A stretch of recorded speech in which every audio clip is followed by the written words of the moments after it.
Welcome to So You Think Your Car is Fast, where we dive into the world of high-end, fast cars and explore what it truly means to have a fast car. From the latest in supercar technology to the mechanics that make these machines go, we'll separate fact from fiction and uncover the misconceptions about speed and power that exist in the minds of the general public. Join us as we put the pedal to the metal and discover what it takes to have a car that truly lives up to the title of fast. What's up, fellas? What's going on? Trying to figure out life. Let me know when you got that figured out. Never gonna happen. All right. So, what exciting things happened this weekend that we can talk about? There was the dual clutch cup race. I don't remember what it's called. DCT. Hey, I don't even know a lot about that. Where do they do that? It's in Florida. It's in Bradenton. And I guess neither one of you could compete since you don't have a DCT. Why were you not there, Taylor? No, we also don't run excuses. Reasons are excuses. This is a really good example of knowing when your car is not fast, because we do not run sixes in the quarter mile. No. Plus, I only have a single clutch. I have a triple clutch, so that might put me in a different. I do have a triple clutch. Yeah, forgot about that. I have 10. So DCT World Cup, lots of fast cars, mainly Lambos and R8s and GTRs. Did you see Amie Palo run half the track on the back wheels? That was pretty cool. Yeah, I don't know how Tony does it, because I couldn't put my wife in a car that only drove down the track on two wheels. No. He must not love her. Badass. Yeah, my wife doesn't like it when I punch it in my truck. I don't think we're not drag racing. Well, I did see that Gidi took 3 years off and comes back with the ETS car and breaks his own record and wins the event. Yeah, but didn't something happen like in the middle of the event for him? The second launch, broke some suspension parts and some rear suspension parts, and the car bounced 3 times and went backwards and almost hit the wall, and he saved it, and then comes back. I think they built the car overnight and he went back out and won the event. I saw some of those pictures floating around on social media where his car's up and there's like 3 or 4 dudes hanging out of the bottom of it. It's a good crew. Yeah, talk about track support for that guy. Yeah, good for him. Yeah. Did the one thing that I saw that stuck in my memory was not a great thing, but was the there was a crash, right, where the car all of a sudden. I mean, I don't really understand what happens in that scenario, but from the starting line video that I saw, cars going down the track, and then just makes a 90-degree left-hand turn and shoots into the wall. Yeah, but it was way down the track already. It was after the finish. Is that like a tire going down or something? Or when they hit the brakes too hard, or I don't know. It could be a combo of both, but I did not see a chute. I don't even know if the car had a chute. So, the debate is, if he would have had a chute, would that have straightened him out? Blah, blah, blah. I don't think he had time to think about. I'm curious what would happen in a scenario on an airstrip, because there wouldn't be anything to crash into. Right? You just keep going, but at that speed, I don't know that you really want to be off in the grass going sideways either. So, right. Interesting topic of conversation, but that wasn't even the strangest part. No. No, I remember when Todd sent the link to me and he said, "Keep watching, it gets worse." And I'm thinking, how can it get any worse? Like the helicopter landing to take him to the hospital crashes? Like, what happens? I was not prepared. No, the gator, right, that they were taking out to get to the far end of the track, the guy slid it sideways between the lanes, and when it caught on the VHT, the track prep to make it sticky at the starting line, he rolled that thing over. Yeah, toppled right over, man. And it looked really bad. I mean, I would laugh, and I kind of am, because it was ridiculous. but it looked like the guy actually hurt himself No, because I think I read that he did, that they ended up taking him to the hospital or something, that his arm got caught under it. I Hmm. mean, yeah, of course, it's got to be something like that. I mean, that's just yeah. Well, yeah, it's people unfortunate. get excited and do things that they wouldn't ordinarily do, and he was trying to be heroic and race down there and help the guy Sure. and Yeah. end up rolling it. So, Yeah. all right.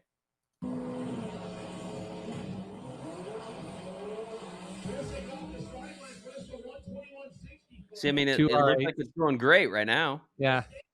Cross They the crossed the trap. finish even. Right there. Oh, Boom. and then Boom.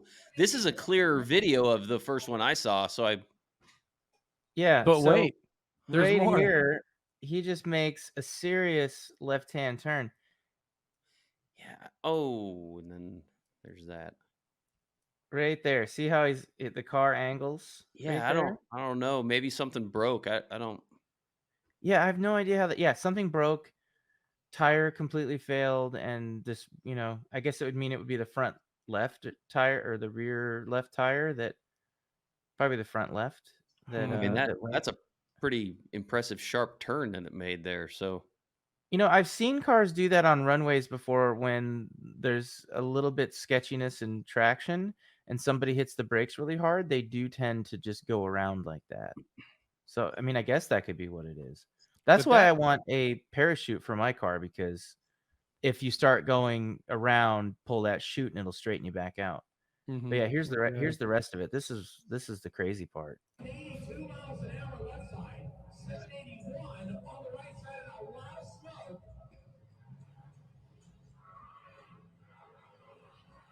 yeah, and then Whoops. that's just out of nowhere, man. A jack stand goes flying. He's got his arm pinned, I bet. Yeah, that's a. Uh,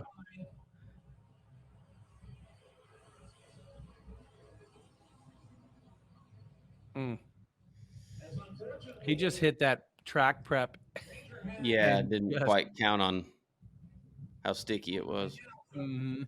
Yeah, and you can see that poor guy, he's down. And he's not getting back up. So Right. I hope he's okay. I think I heard the same thing you heard, Taylor, that he went to the hospital, but beyond that, I don't know. Yeah, I don't know either. Well, the driver of the R8 was fine. You know, you don't Yeah, normally. that's the thing. yeah. Nobody was talking about that either. Yeah. I Besides You probably a hurt wallet. Yeah, I mean, you couldn't really tell. The thing I'm always afraid of in that instance is, like, it's one thing if the car goes down, loses it, hits the wall, but it's another thing if the car goes down, loses it, and hits the other car too, Yeah. Oh, yeah, that's 'cause that's even worse. yeah. So, I mean, maybe you're lucky if it's just you that goes in, but yeah, that was crazy. Fifth picture from the left, I recognize that turbo. What's that, Taylor? I mean, that's a swirly twirly gumdrop that's ready. That's a giant. So that's one of the two that hang off the back of your car. Yes, sir. Yes, sir. What is it?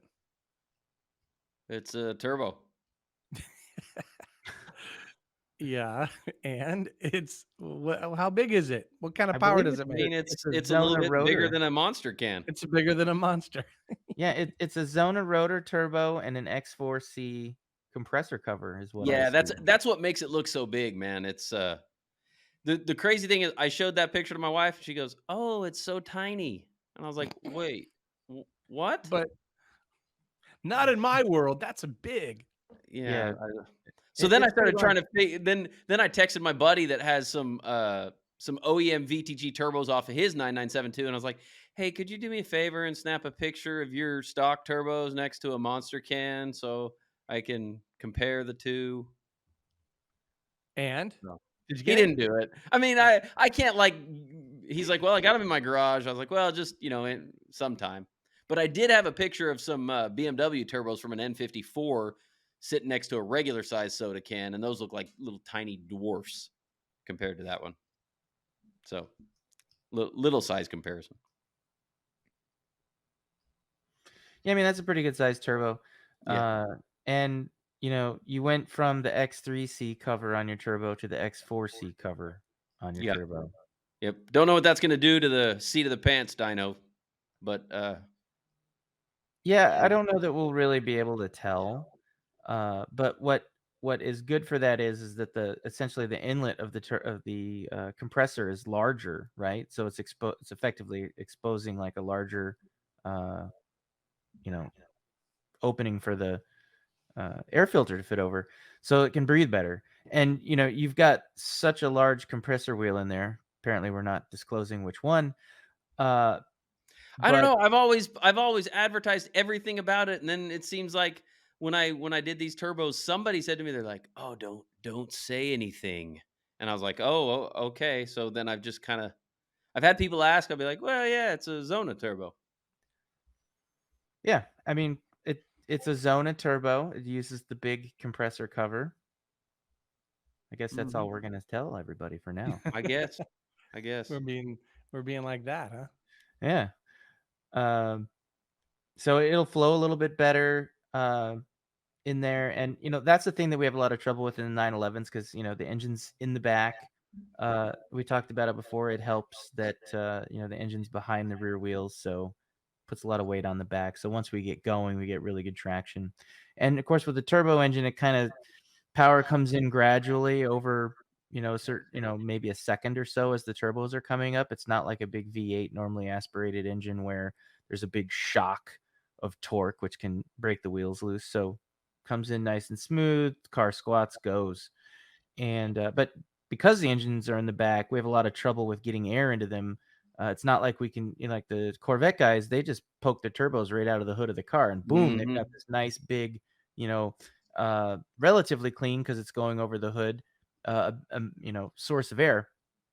And in our case, we've got turbos that are hanging basically right behind the rear tires where it wants to kick up all the dirt and dust and everything else. So we have to run air filters, and we have to run them on the bottom of the car where there's, essentially a low pressure area because we don't want air coming under the car at 200 miles an hour. We want it going over the car to hold us down. So, As you're saying all this, I'm only absorbing a little bit of it because I'm thinking, should I have gotten bigger air filters too? as big of an air filter as you No, can I know, but physically fit is the answer. I know, but you're saying the inlet on the X4C it is significantly larger than the X3C, so my filters aren't going to fit. Oh, yeah, that could be. We just Mm, figured that out now, didn't we? You're spending yeah. more money. Okay, well, I don't think they're gonna run the filters on the dyno, so I think you're safe. I mean, I think I'm Although kind of stuck filters on the turbos for now. But yeah, even so, I still need shoot. I don't know. I guess we'll ask Trey or Wayne or Jamo or somebody.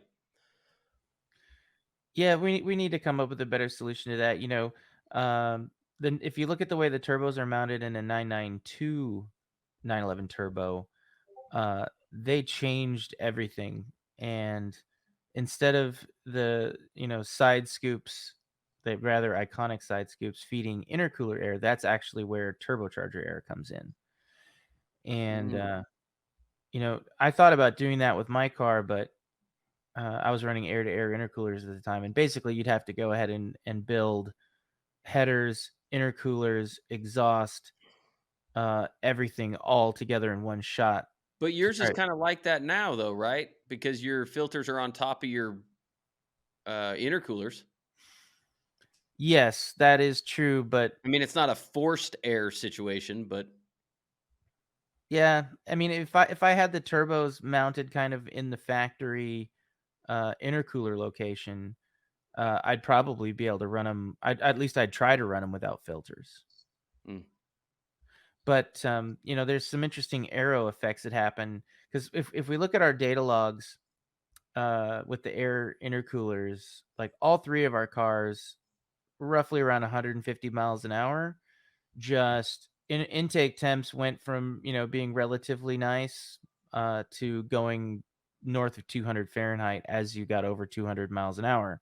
And that always kind of meant one of two things: either the intercooler wasn't flowing anymore because air was bypassing around the car instead of going in the intercooler inlet, or it was heat soaked, and no amount of air was going to help it cool down anymore. It needed to, it was saying uncle basically. And I don't know that we ever really answered that question, but we went to air to water intercoolers. You and I did, unlike Todd, who had them all along. And that dropped our intake temps, dramatically, kind of got rid of that problem. But I think you probably could get away with running intercoolers in the rear of the car, using the air coming down over the top of the car, and then put the turbos in the sides. I'd like to try it. I just $25,000 roughly to do it doesn't sound appealing on a hunch. Talking about aim, I'm going to see if I can pull this up. I get fixated on something, and now I'm texting Trey. So talking about aim in their 992, record run 8.7. Same ECU and TCU. Man, as yesterday. those 992s are something else. Let's watch this.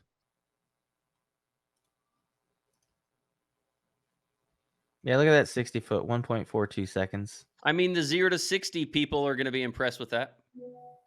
Yeah, well, this car seems to be doing it all, right? It's 60 footing it really does. Which means it's going through the first 60 feet. I mean, 1.4, that's, yeah. I was excited to see, you guys know Dave, right? Dave Briggs, the 8-second daily driver. I was excited to see what his car was going to do because I like him. He just seems like such a nice guy. And I mean, he was congratulatory to me one time at one of the shift sectors. And, I think he holds the 991 record, doesn't he? I think he does. Yeah. I think he's running an 8.2. Yeah, I was anxious to see what his was going to do, but he had some transmission woes. Well, his car makes 1,500 horsepower is what they advertise. He did tell me, because I was messaging him, right? Like I like to watch his car because he's pushing the PDK limits. And so I asked him, and he said, well, he said, I've never broken the transmission roll racing or half mile, but from a dig, that's where he sees it. And I think he shredded some gears this time. Yeah. But he did say, I mean, that was after I don't know, I can't remember the number. He said after 50 or 100 dig shots or hole shots on that car. So it's the PDK still holds up well. I just pulled up his post. He ran an 8.2 at 167, 1,360 foot. That car's moving, and it's all about the transmission too. That's amazing. Yeah, Dave Briggs, good guy, built by AIM. Nice. I have a picture of Dave's gears here, actually. Trey just responded to me already. I'm such an idiot. He's like, the air filters are already on there, dude. Oh, yeah. So, there you go. Yeah, that's the gear. Yeah. And you can see it's 35-25. I'm not sure what gear that is. I started to Google it to try to figure it out, and I was like, it's a broken gear, but well, it's probably 3. If you go on to Dodson Motorsports website, the PDK guys, in fine print on their Porsche catalog, they say 991 gears coming soon. Mm-hmm. I don't know how long it has said that, though. Those gears will probably work in your trans too. The interesting thing, though, is that they're already very, very strong. I mean, they're stronger than 997 gears, which are stronger than 996 gears. Although Todd, of course, has a 996 transmission because of the GT cars. That's what they came with, and has super strong gear, super strong build rater gear set in it already. But these things don't break unless you're drag racing them. If you're runway racing them or roll racing them, they really don't break. So at least we haven't seen it. I mean, I'm sure there's a limit somewhere, but I mean, someday I would like to make a quarter-mile pass, right? But I don't know. I've been saying that for years, and the pucker factor is, if anything goes wrong, I guess as long as I don't use real slicks, then my tire's the weakest point. Well, actually, that makes sense, but that's actually not what you want to do. A radial tire will shock the driveline significantly more. I know this from my Mitsubishi racing days because I broke every all-wheel drive part there is known to man. What you Yeah, want but you can are, also buy every one of those parts in AutoZone. well, That might be an exaggeration, but I literally went to a junkyard called Al's Atomic Pick You Part, okay, and it was in a really bad part of Dallas. that's where they are. And no, I mean, it was like really bad. It was so bad that I was scared to go there. I bought a 4-foot long breaker bar just to carry around with me because I figured that people wouldn't, mess with me if I had a giant stick. And we used to pull transfer cases and axles and everything out of DSMs. And I'd pay $75 for a transfer case, and that was still like, it was hard for me to afford doing all of that back then. It was, every pass you might break $200-300 worth of parts. So it was, but yeah, with the tires, a radial tire, there's no give in the sidewall, so it shocks the driveline really hard. But with a bias ply tire, like a full slick, you'll know at the end, the first time you drive the car, you'll be like, oh, I get it now, because literally it feels like you're driving on sponges compared to tires, and everything's just really nice and smooth, and the car just kind of jiggles down the track. There's not a lot of, like, if you get tire shake kind of stuff where wheel hop where it's spinning or whatever, it's way easier on the equipment. So you actually would want, if you were going to do it for real and go for like a big number and run it hard, you'd probably be better off putting slicks on it. Okay. The only problem with that is the look. I don't like the look, of the big slick on the P car. I don't even know what I could fit because I got 19-inch wheels and the carbon brakes. So I don't. You'd have to go down. You'd have to go to like a 15 or 16. Well, I mean, I wouldn't go that low. But even I think you can get some 18-inch slicks, some sizes. But even I don't know if I can fit 18-inch wheels even with You'd those need big brakes. I mean, I used to run 13-inch wheels, and we put brakes from a 1991 Plymouth Laser because it just happened to be the same brakes, single piston calipers, and that would stop the car once. That was it. Yeah, Like, this isn't encouraging information. It's not like I'm like, oh yeah, now after talking to these guys, I want to go out and do it for sure. well, we had Seems parachutes, like a right? pain now.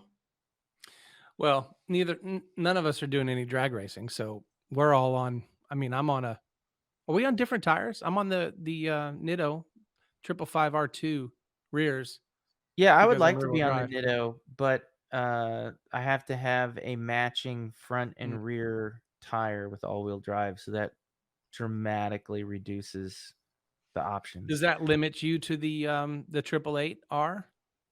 I could do a 888R. I could do a couple of other tires, but there's a very, very small number. Now, of course, maybe there's nothing stopping you from running a Nitto drag radial on the rear, and then like a Nitto 450 or something like that on the front. That's more of a street tire, because you're not really putting that much torque down in the front. But I'm wary of that. I ran some Michelin Pilot Sports in the rear, and some something else. I can't remember what it was in the front. And they were all street tires. They weren't race tires, but it was just because I couldn't find the Michelins to buy for the front to match it. And the whole car was just, I mean, it was scary dangerous. Even at 500-600 wheel horsepower, it would move around 2 lanes anytime you stepped on the gas. So I ran mismatched front rear tires. I ran the I guess it was the R888Rs on the rear, and then the front I had Michelin Pilot Sport Cup 2s.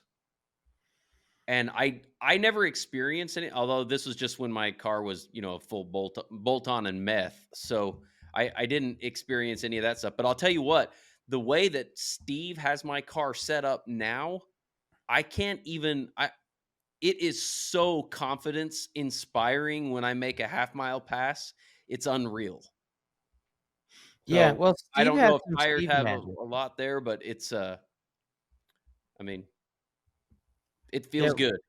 We are not running stock. I mean, we are running a lot of stock suspension components in the cars, but we are not running stock suspension geometry by any stretch of the imagination. Steve has gone and set our cars up so that when they squat, like on a typical track car, you've got quite a bit of camber, so that you get more bite out of the tires. But like when our cars squat under acceleration, the tires are almost perfectly vertical. So like flat across the bottom. So there's a lot of things that he does. In fact, I mean, I'm sure he'd tell us if we asked, but Steve's the kind of guy that you can really rely on 100% of the time. When Well, he says he's going to do something. that's the great thing about Steve. In the past, because I've done all this work myself, I'm always kind of over the mechanic's shoulder and like double and triple checking that they're doing what I. But Steve, I'm just like, hey, just do your thing, man. Let me know when it's ready to be picked up. Yeah, because realistically, us meddling in it is just going to slow him down. I do like to ask generalized questions. So, I mean, like, I know enough to, say what I just did, but, what the exact specifications are, that's just something we don't have to worry about with Steve. We don't. Yeah. Shout out, Steve. Steve Ott. Shout out. Yeah, I found Steve originally differently than Todd did. He was asking questions about a very strange oil pump problem that he had on one of the Porsche forums, and I read his question, and I was like, wow, that is the strangest thing I have ever heard in my life. And I don't remember too many details about it because this was like 6-7 years ago, but I remember reading it and thinking, wow, this guy really knows what he's doing. Like this is really well written, which is rare on internet car forums. Let's be honest. A lot of the posting on there is, hey bro, what's up? Mhm. And he got a lot of answers, and it was a forehead slapping moment. And you're like, yeah, these answers, yeah, you guys, I know. put the keyboard down. Yeah. And then later there was another post from Steve, and he was updating everybody as to he had figured out what the problem was, and he told everybody to help anybody else who might run into such a problem. And I was like, wow, not only is he really good and he can spell and punctuate, which I mean, if I have this theory that if you want to know who's full of crap on the internet, if what you're reading isn't spelled correctly, they probably are full of crap. That makes me And kind of want to go check my posts. yeah.